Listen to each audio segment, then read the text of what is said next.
Le pape a donc montré l'exemple en ramenant au Vatican ces 12 migrants, 3 familles musulmanes. Comment est-ce perçu par la communauté catholique? Martin Fenot, vous avez rencontré cet après-midi des chrétiens sur le parvis Notre-Dame.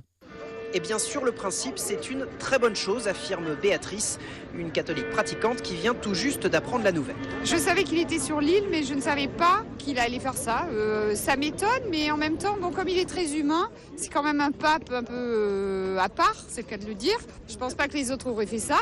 Il veut montrer qu'il peut réagir comme une personne lambda. Justement, c'est ça qui questionne Éric. Le pape, dit-il, n'est pas n'importe qui. Est-ce bien son rôle d'accueillir des réfugiés? Ça m'a choqué un petit peu, oui, parce que le pape, je pense qu'il a autre chose à faire que de s'occuper de tout ça. C'est pour une image, tout ça. Il y a d'autres personnes qui s'occupent de ça. Il a fait ça pour avoir une image, je sais pas dans quel but. Pourquoi cela pour les autres?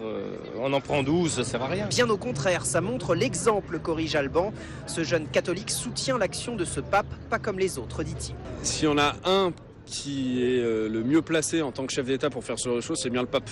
Alors si en plus c'est des musulmans, c'est très bien. Comme c'est un pape qui travaille beaucoup pour que l'église s'ouvre à tout le monde, pour les réfugiés, que ce soit plus récemment là, aux divorcés remariés, ça ne m'étonne pas du tout du pape François. Et c'est parce qu'il est surprenant, ajoute ce catholique, que le pape peut être efficace, jusqu'à pourquoi pas, dit-il, convaincre les États européens d'accueillir plus de réfugiés. Un reportage de Martin Fenot.